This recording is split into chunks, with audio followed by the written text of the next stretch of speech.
count me among those who are taking this virus outbreak seriously.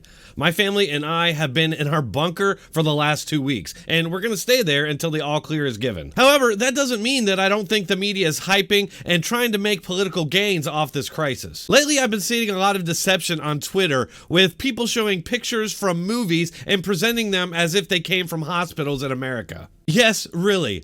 But what I didn't expect was to see so-called professional news outlets using pictures from Italy and presenting them as if they came from New York. Over at CBS News, they did that very thing by presenting footage from Italy and saying that it came from an overcrowded hospital in New York. Here's a Sky News picture on March 22nd from Italy. New York's governor says FEMA gave the state 400 ventilators. To that, he said this. What am I going to do with 400 ventilators when I need 30,000? No doubt they're going to claim that this was an accident, but really, how could professionals make this sort of mistake? If you watch the entire piece, there's no other footage of an overcrowded hospital, which really makes me wonder, could they not get footage in a New York hospital? That's what makes me think it wasn't just an accident. It's also strange to me that as CBS News deceptively uses this footage from an Italian hospital, it's right next to footage of an interview with Andrew Cuomo, who was recently busted by President Trump for hiding away thousands of ventilators while claiming that New York was in a crisis and didn't have any. Were there ventilators found in a storage facility or something that the president is claiming that there were ventilators found that they need to be distributed? Is there any truth to that? That is incorrect and grossly uninformed. The point is, we have ventilators in a stockpile and we didn't send them to the hospitals yet. Of course we didn't. That's when we need the 30,000 ventilators, not today. That doesn't make any sense to me. Wouldn't you want them in the hospitals ready to go? Not scrambling to get those to the hospitals after you're already overwhelmed? We'll get right back to exposing this latest media con job, but first I have an important message for all my viewers. The world we live in today is in flux, filled with a flood of information that's often as much gossip as fact, making it hard to know what the real situation is, making it easy for people to panic and make bad decisions. The only way not to get caught up in that chaos is to have a plan allowing you to avoid dealing with empty store shelves, long lines, and in the worst case, desperate people. Use today to prepare. A great place to start is storing food in your home. I'm prepared and I ordered even more recently. With this unprecedented emergency, orders are being delayed, sometimes 8 weeks or more. I urge you to add your order to mine today. Take action so you're ready for what's coming and save $70 on a 2-week emergency food kit when you go to my special website, preparewithdronetek.com. Those that know what's coming are preparing today. Go to preparewithdronetek.com.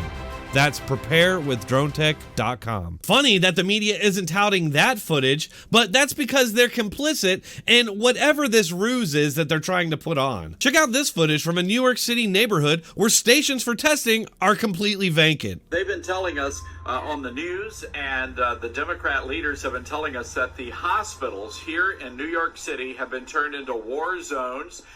And I thought it would be good to get out today and to show you what's happening, at least in my neighborhood. Look, this is outside of our hospital here in Brooklyn. This hospital serves thousands and thousands of people. Now, this is the line to get tested for the coronavirus right here. This is where the line starts.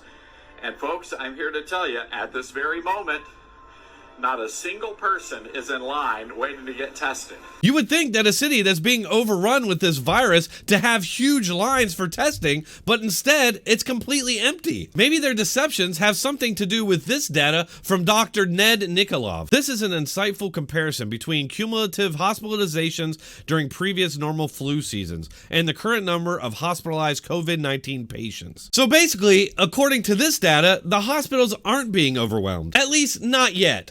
And in fact, there have been much larger surges into hospitals that didn't overwhelm them during flu seasons. Dr. Nikolov goes on to say, note that while the current number of COVID-19 hospitalizations is still rising, the influenza has led to 12 times more people being hospitalized in recent years than COVID-19. Yet we didn't have a hospital crisis in the past worth shutting down the economy. Why? And how about this report from BuzzFeed News?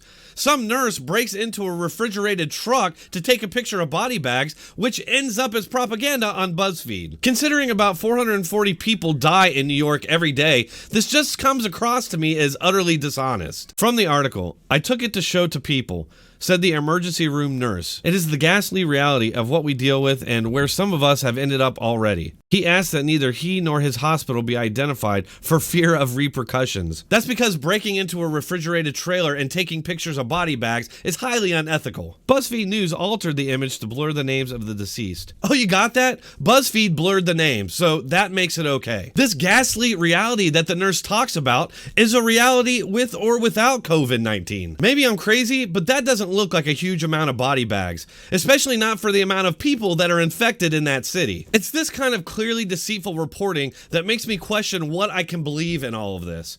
Great job, Fourth Estate. Again, I want to stress that I'm not calling this virus outbreak a hoax or trying to downplay the severity. Like I said at the beginning, I'm taking it very seriously, and so should all of you. But there's definitely funny business going on here, and I can't help but notice the similarities to climate change alarmism and the extreme measures that movement has been pushing for. That's all for this episode. Please like, share, and subscribe. If you want to support this channel, you can do so on one of these platforms, and you can find all the links in the description and pinned comment.